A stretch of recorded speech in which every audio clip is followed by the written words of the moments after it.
stand in the presence of an awakened nation. Plainly, it is a new age.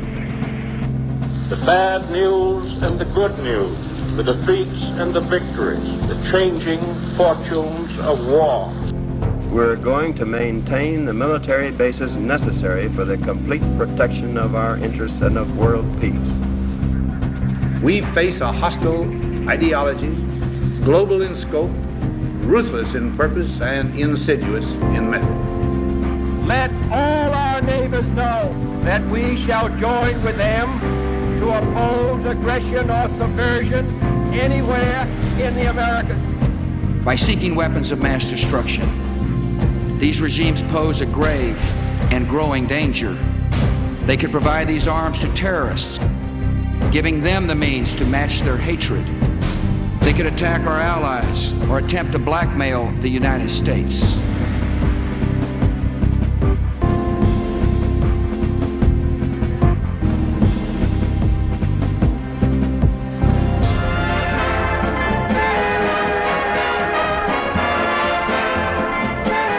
Hollywood and Washington have always seemed to me, since I've spent a good deal of time in both politics and movies, there's a symbiotic relationship. They both deal with illusions, and reality doesn't often play much of a part in fictional narratives, which is, after all, what we do in a movie on the screen and what we do with a candidate in politics. And they belong together.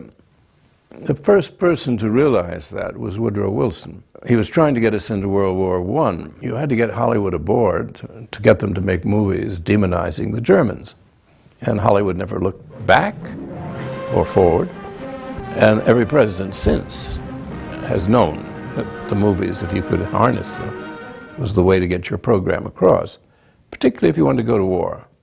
That was the way to get people excited. Roosevelt first had radio because he had a great speaking voice and everyone liked to hear the president. I'll never forget this one. You'll never hear this again from a president, but Singapore had just fallen to the Japanese. Tonight, the news is all bad. So far, the news has been all bad. Well, at that moment, the entire country will help you, Mr. President, you know. We want the news to be good for America again. Oh, God, how he played the people. And he's superb. Then newsreels came along. He proved to be just as good at newsreels as he was as a voice. And he used to call them his garbos. And you'd see him sitting at his desk. Through the news shown on the screen, I want to thank the many thousands who have telegraphed and written to me since the election. Well, my little dog Fala has joined me here. You can see him sitting in the corner. He'll join us in a minute. And he had the little dog. He had his grandchildren. He had Eleanor. I mean, it was just glorious stuff. To all of you, I say, we can now march forward, all of us together. And he got the New Deal through, built up the fleet and the Air Force that defeated the Germans and the Japanese. He's our first emperor. And he did it through radio, and he did it through newsreels in those days, which would be like television now. He would have been just as good on TV, except they wouldn't let him on because he said substantive things. So we're sorry, Mr. President, but this is not the message that Westinghouse wants to put out.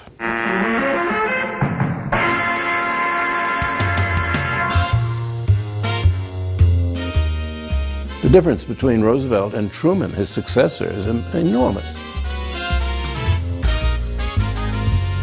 Roosevelt, in his first inauguration, says, "We have nothing to fear but fear itself." We have to fear is fear itself. Then comes Harry Truman.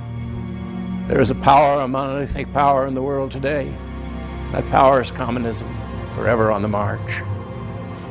And he's frightening us about this terrible enemy called Russia and communism.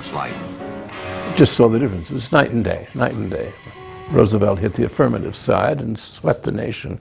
Truman got us deeper and deeper into great trouble and stirred the pot, and out of the pot comes McCarthy.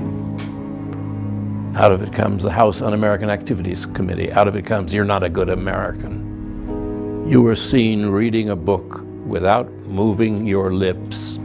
That is a sure sign of a communist. And I speak as a U.S. Senator. That was the game. This, our country and all its people, could be in danger of nuclear attack. In minutes by enemy missiles. In hours by enemy aircraft.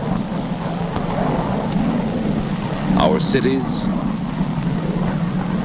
our farms, our factories.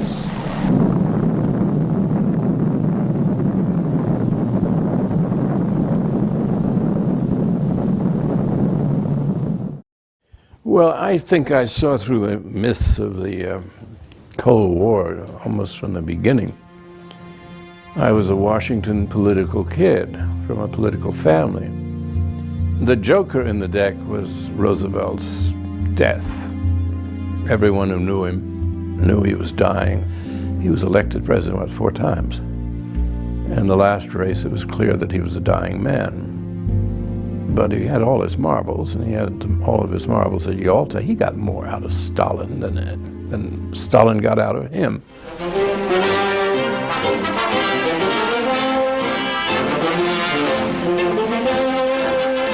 Hoping to solve intricate problems of war and peace, President Roosevelt reaches the Yalta meeting. Roosevelt, the master politician, had made an alliance with Stalin. Stalin, contrary to the propaganda, wanted to be a normal country with other normal countries, and he got on with Roosevelt. He understood Roosevelt. Roosevelt understood him.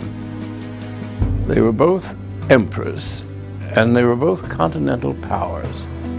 So they had hit it off, and they had a number of agreements, which would have made Russia a much more civilized, modern, less tyrannous place. Then he drops dead, and the most incompetent little man you could dream of succeeds him. I have done as you do in the field when the commander falls. My duties and responsibilities are clear. I have assumed them. These duties will be carried on in keeping with our American tradition.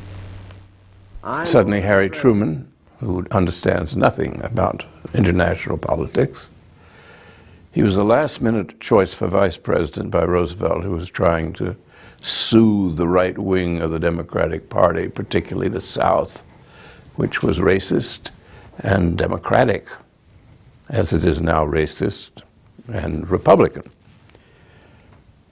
Roosevelt felt he had to hold on to that, to hold on to Congress, so he said, I'll get rid of Henry Wallace. Henry Wallace had been his liberal vice president, an intelligent and worldly man, and replaced him with Harry Truman, who had many virtues and many demerits. One being he just didn't know what he was doing in the big league. Truman proceeded to break every arrangement that Roosevelt had set up for a peaceful coexistence with Stalin. And Truman thought, why not just stay armed all the time, thinking about all the money that would be for the military budget each year and how good that would be for General Electric and General Motors. And we have remained armed ever since. Production board meetings that we here in the United States are winning the battle of production. Well, you can't justify all this money being thrown away. Well, nothing is going to education, nothing to health care. You can't justify it unless you find an enemy. Well, there are plenty of enemies if you look around for them, and we found them. Truman was backed by a clever international lawyer called Dean Acheson, who was very empire-minded. And he got Truman overexcited by Stalin and communism and how evil it was. Russia had occupied many new territories, bringing additional millions of people under communist control, and serving notice that Soviet Russia was now a world power to be reckoned with. Truman fell for all of it, or he pretended to. They said, well, Russia's on the march. They'd lost 20 million people, and where are they going to march to? They could barely get out of Middle Europa. They didn't have enough gas or enough tanks to take their cannons, their artillery back to Russia. They had to have horses drag them back. I mean, they were just about finished. And yet we start this thing, the Russians are coming.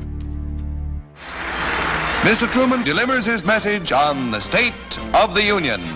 This is an age when unforeseen attack could come with unprecedented speed. We must be strong enough to defeat and thus forestall any such attack. For these reasons, we need well-equipped, well-trained armed forces for our own defense should the need arise.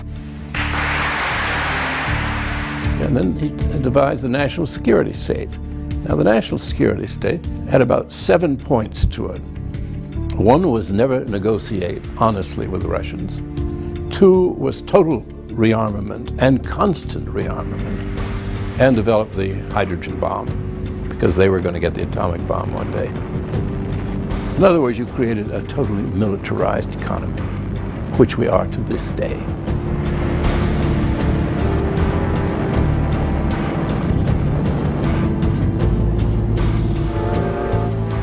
When Truman announced the national security state and this huge military buildup in peacetime, Senator Vandenberg said, well, I agree with you about the menace of communism, but if you're going to get, after this long and expensive war, the money you want for a buildup, you're going to have to scare the hell out of the American people.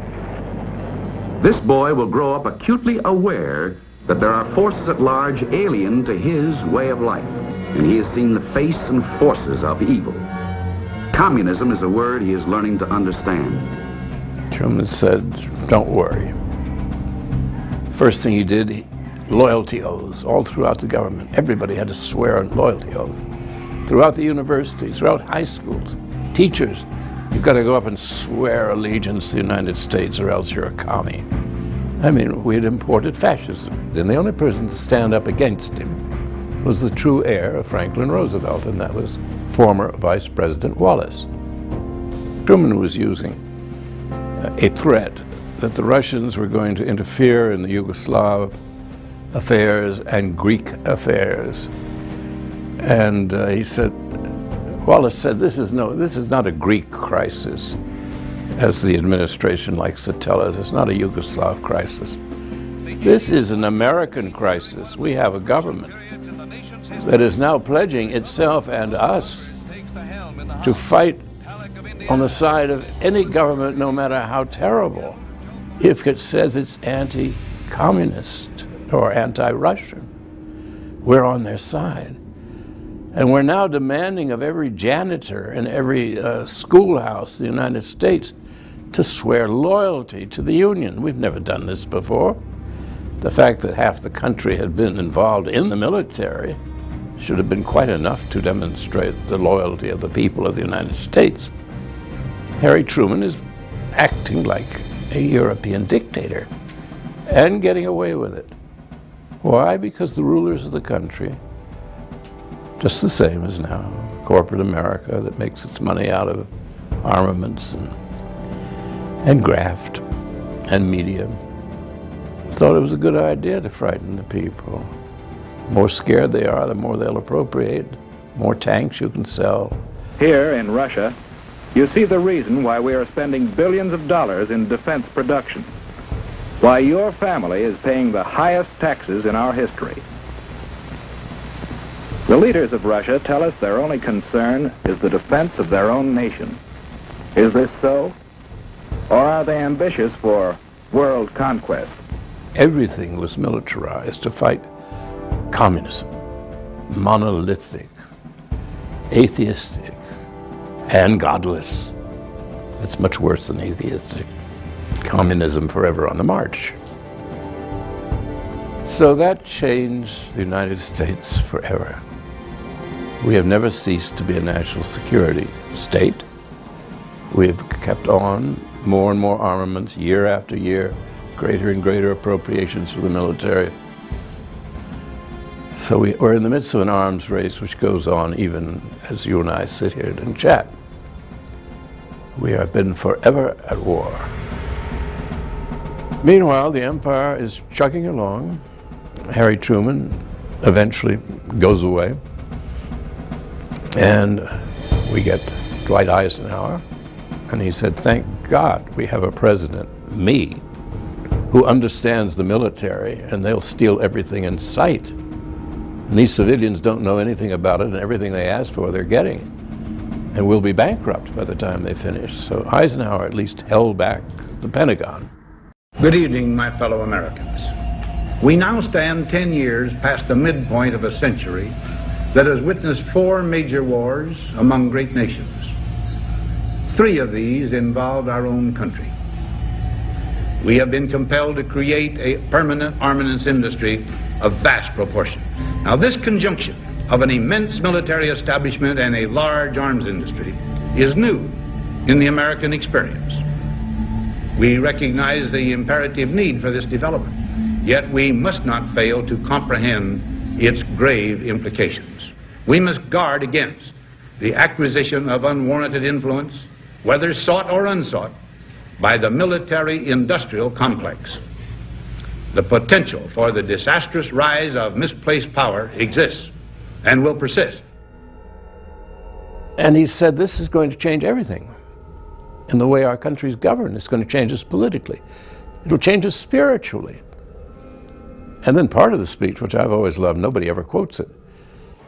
After all, he'd been president of Columbia University. He said, the effect of all of this money coming to our universities, even though it's for the physics department, the nuclear departments, is going to affect all education. And if the universities are not the home of free investigation, suddenly our knowledge of the world is curtailed by this huge amount of money, which will control the responses of everybody, including the history department. He didn't say that, but that was his meaning. So that's how that started. Did anybody pay attention? No, they didn't. In the greatest story of a momentous year, John F. Kennedy defeated GOP standard-bearer Richard Nixon in one of the closest presidential elections on record. The youngest man ever elected president takes the burden from the oldest ever to hold the office as America enters the critical and challenging 60s.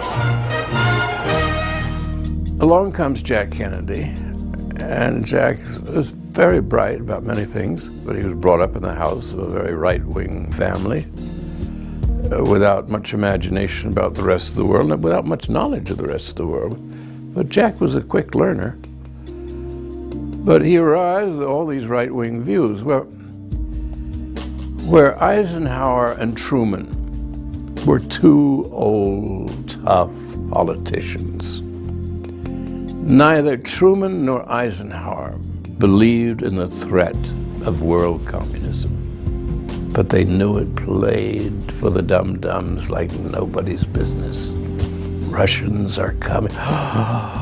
Communists. Godless atheists? Godless atheists. Oh no. Does this mean that we'll have to get up at 5 o'clock every morning and commit abortions all day long under the red flag? Yes, that's what it means. Oh, the dumbest things were pumped into our poor people's heads. And the Russians weren't going anywhere at this time. We're still talking about, well, Jack came to power in 1960. Khrushchev is trying to make changes. Khrushchev has already made his famous speech denouncing Stalin. He's trying to start a new chapter. Jack, I'm afraid, believed in what the 2 old presidents knew was cynical nonsense with which they could get elected and get appropriations for the military and just have the country on a platter. Jack was genuinely high-minded. He wanted to free the world, you know. Just like Bush, you know, who loves freedom and liberty and so forth and so on. Let the word go forth from this time and place to friend and foe alike that the torch has been passed to a new generation of Americans born in this century, tempered by war, disciplined by a hard and bitter peace, proud of our ancient heritage, and unwilling to witness or permit the slow undoing of those human rights to which this nation has always been committed and to which we are committed today at home and around the world.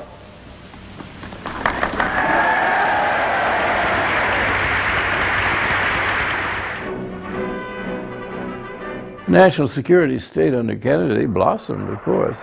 He ordered, after the Berlin Wall, the biggest buildup in our history until then.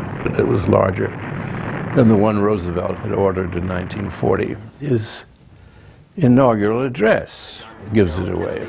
We'll bear any burden to see that liberty, whatever it was, triumphs around the world. He saw himself in heroic terms.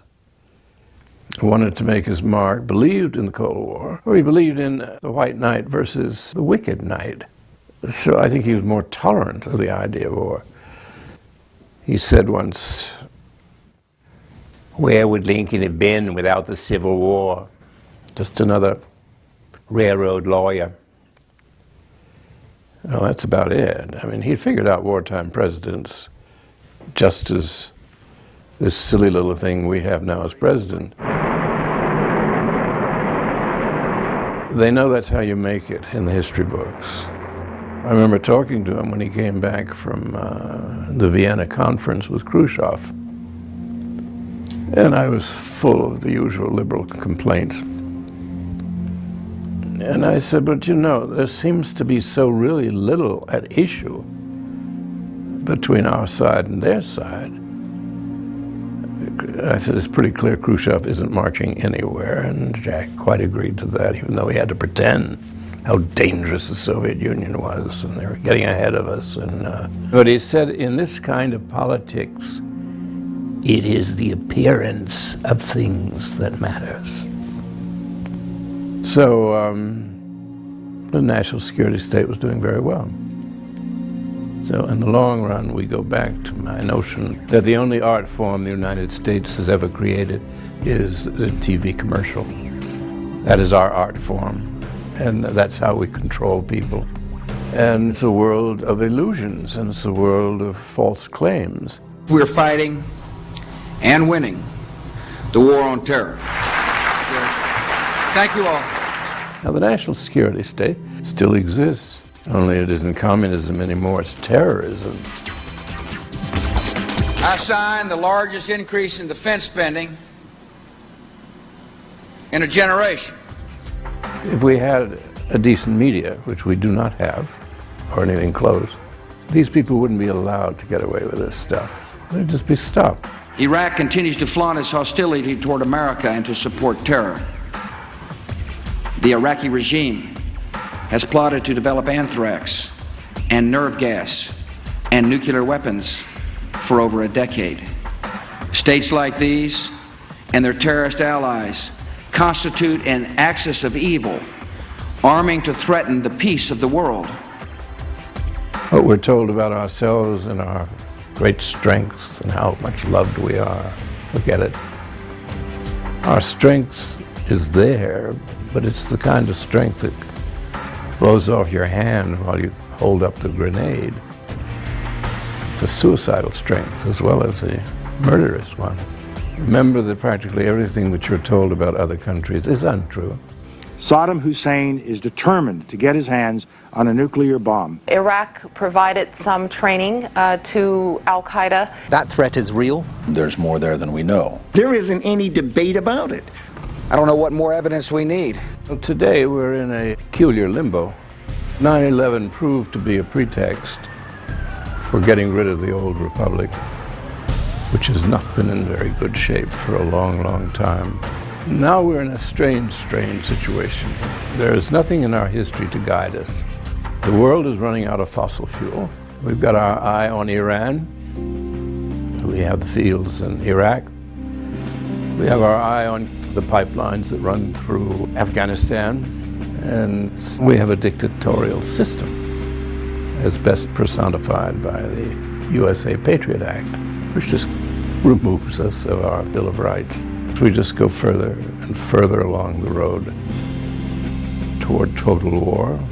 We're sort of like somebody going along a minefield, you know, dropping matches, waiting to hear the bang. Well, the bang might take us all out.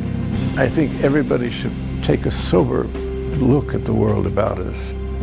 This is the most serious thing that has happened in the history of the United States. Knowledge is power. We need an honest new system.